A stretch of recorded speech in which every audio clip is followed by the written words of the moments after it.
The Seattle evening sun spilled across the stacked glass towers of downtown, making every window gleam like a giant diamond. A glossy black Bentley rolled to a stop right in front of Northbridge Labs headquarters, one of the most powerful tech companies on the West Coast. The car door swung open.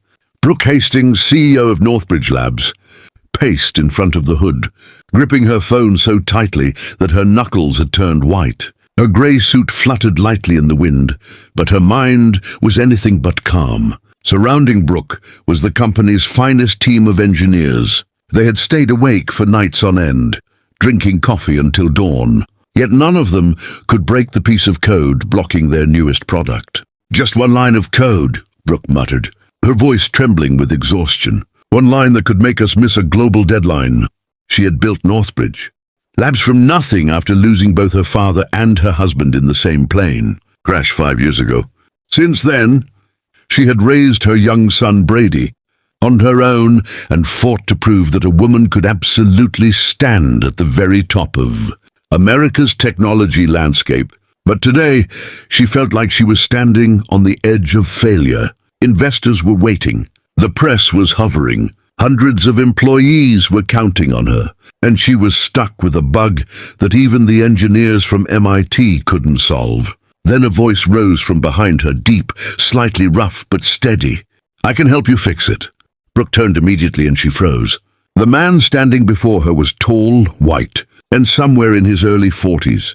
He wore the building's Navy janitor uniform, his name Grant stitched above the chest pocket. His beard was neatly trimmed but a bit thick, and his eyes were sharp, intelligent, in a way very few people in his line of work possessed. Grant still held a mop in his hand, but his eyes were fixed on the laptop screen that one of the engineers was holding. Security moved in right away. "Ma'am, he's just a janitor. Would you like us to?" "No." Brooke raised her hand to stop them. She looked straight at Grant. There was something about him, a calmness, a quiet confidence. "What did you just say?" "I said I can help you translate that code," Grant repeated, his voice neither loud nor soft, just clear enough for everyone to hear. "I watched your engineers work on it for 3 days while I mopped their floors. They're looking in the wrong direction." One engineer standing beside Brooke let out a small, condescending laugh. "Ma'am, he's a janitor." The entire back-end team, Stanford and MIT graduates, gave up on this. "I don't think someone who—" "Give him the laptop," Brooke cut in sharply. A stunned silence fell over the group. The engineer, looking both offended and bewildered, reluctantly handed the laptop to Grant. He took it, placed it on the hood of the Bentley, and propped the mop against the car. For a moment, he just stared at the lines of complex code, his fingers hovering over the keyboard. Brooke watched him, her heart pounding a frantic rhythm against her ribs. She was risking everything on a gut feeling, on the intelligence she saw in a stranger's eyes. Grant began to type, his movements swift and certain. He didn't just add a line. He deleted 3, rewrote a function, and then input a single elegant command. "It's not a bug in your syntax," he said, his voice low. "It's a logic trap. You're using a recursive loop that's eating its own tail. Because of a 1-character offset in your pointer, the system thinks it's waiting for external data that's already been processed." He hit the enter key. On the screen, the error messages vanished, replaced by a flowing stream of successful execution commands. The new quantum encryption protocol initialized, its status glowing a healthy, steady green. A collective gasp went through the crowd of engineers. One of them whispered, That's brilliant." Brooke felt a wave of dizziness, a mix of profound relief and overwhelming shock. She looked from the screen to Grant's calm face. "Who are you?" she asked, her voice barely a whisper. Grant handed the laptop back. "Someone who used to write code for a living," he said simply. "A long time ago." He picked up his mop, as if ready to return to his duties. "Wait," Brooke said, stepping forward. "Why are you here? Mopping floors?" Grant met her gaze, and for the first time, she saw a flicker of something ancient and weary in his sharp eyes. "Life doesn't always go the way you plan. Ms. Hastings, sometimes you make a choice to walk away from the noise, the quiet and the clean lines of an empty office at night. It's peaceful. It lets you think." He gave a small, almost imperceptible shrug.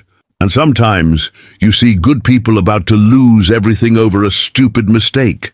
And you remember that helping feels better than hiding. Brooke's mind raced, piecing together the impossible puzzle before her. This was no ordinary man. The precision of his solution, the depth of his understanding, it spoke of a pedigree that rivaled, if not surpassed, her entire team.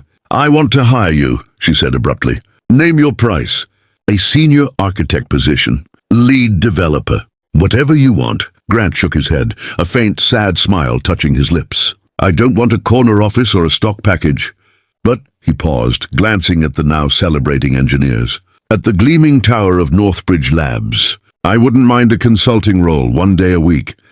College next semester for computer science." He doesn't believe he can compete with the kids from places like this.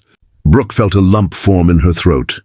In his request, she saw her own struggle, her own fight to prove worth in a world quick to judge. She saw her son, Brady. "Done," she said, extending her hand. "The consulting job is yours, and your son has an internship at Northbridge Labs this summer, if he wants it. With mentorship from the best, including you." Grant looked at her hand, then slowly reached out and shook it, his grip firm and steady. It was the handshake that sealed not just a deal, but the beginning of an unlikely alliance. As the Bentley finally pulled away later that evening, the crisis averted and the product back on track, Brooke looked out the window. She saw Grant walking away, his janitor's cart silhouetted against the glittering city lights. He wasn't just a man who had saved her company. He was a reminder that brilliance and wisdom often wear the most unexpected uniforms, that second acts can be forged in humility, and that sometimes the most profound solutions come not from shouting in boardrooms, but from observing in silence while mopping floors. The world was full of unseen potential, and she had just been granted a glimpse of it. Thank you for reading this story on kindness and unexpected heroes. If you enjoyed this narrative, please show your support by liking, sharing, and subscribing to my channel, Kindness True Stories, for more heartfelt content that highlights the extraordinary in the ordinary.